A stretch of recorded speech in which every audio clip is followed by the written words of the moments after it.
Maiduguri, Nigeria. Military authorities say Nigerian soldiers have arrested more than 400 people associated with the Boko Haram extremist group hiding on the islands of Lake Chad, including fighters, wives, and children.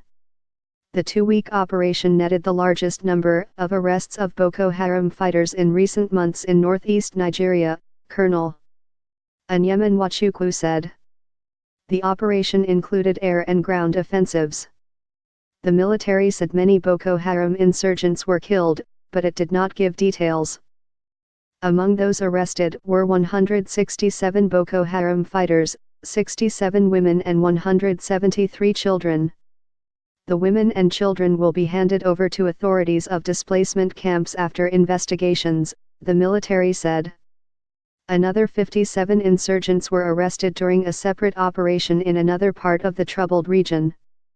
Boko Haram has been blamed for more than 20,000 deaths during its 8-year insurgency, which has spilled over into neighboring countries and created a vast humanitarian crisis with millions displaced and hungry.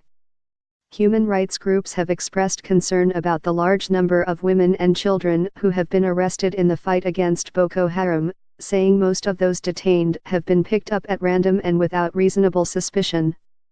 In an effort to relieve overcrowded military detention facilities, Nigeria's government in October began the trials of more than 1,600 suspected Boko Haram members behind closed doors at a military barracks. It was the largest mass trial in the Islamic extremist group's history.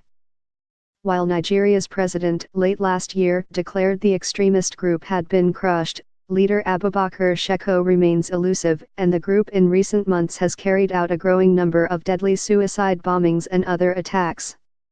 Many have been carried out by women or children who were abducted and indoctrinated. Earlier this week, dozens of Nigerian state governors approved the transfer of $1 billion to aid the federal government's fight against Boko Haram, signaling that the announcements of victory over the extremists had come too soon.